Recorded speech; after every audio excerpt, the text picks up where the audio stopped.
में आया हूँ। तो माननीय महोदया जी, मैं अफ़गानिस्तान में गुरुद्वारे और सिखों पर हो रहे हमले के बारे में बोलने के लिए खड़ा हुआ हूँ। ये एक ऐसा मुद्दा है जिसने न केवल दुनिया के किसी भी कोने में रहने वाले हर सिख की भावना को आहत किया है, बल्कि ये एक सिख होने की पहचान पर हमला है। इस तरह के हमले हमें कई सवाल करने के लिए मजबूर कर देते हैं कि ये हमले हमारे ऊपर ही क्यों हमें निशाना बनाया जा रहा है। दुनिया भर में गुरुद्वारे, चाहे वो कोविड के दौरान या गुरुद्वारे ही नहीं थे, वो भोजन और हर तरीके की चीज़, ऑक्सीजन को लेकर के उन्होंने हर तरीके की चीज़ लोगों के लिए उपलब्धित की थी। स्वतंत्रता के बाद के समय की बात करूं तो देश के सिखों के योगदान के बारे में हम सबको पता है। जीडीपी की बात करूं, रोजगार की बात करूं या दान धर्म की बात करूं तो सिख हमेशा सबसे आगे रहा है। सिख समुदाय भारत और अन्य देशों के बीच संबंधों में एक मजबूत कड़ी रहा है।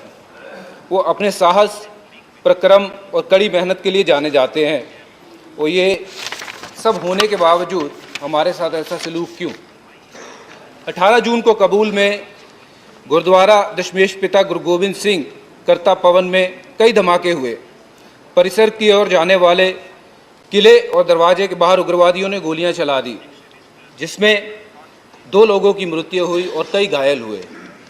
25 मार्च 2020 को आईएस के बंदूकधारियों ने आत्मघाती हमलावरों ने काबुल के गुरुद्वारों पर राय साहिब पर हमला किया।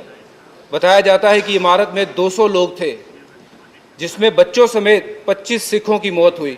राय साहिब गुरुद्वारा हमले में मारे जाने वाले जो लोग थे, उनके अंतिम संस्कार के अगले दिन फिर और एक हमला हुआ।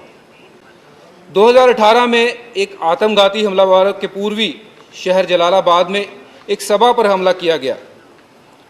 उसके बाद सर, मैं आपको बताना चाहता हूं कि अफ़गानिस्तान कभी हज़ारों सिखों और हिंदुओं का घर था, लेकिन दर्शकों के संघर्ष के कारण ये संख्या कम होकर मुट्ठी भर रह गई है। 1980 के दशक में अफ़गानिस्तान में 2,20,000 सिख और हिंदू रहते थे। 1990 के दशक की शुरुआत में ये आंकड़ा गिरकर 15,000 और 2016 में गिरकर 1,350 हो गया है।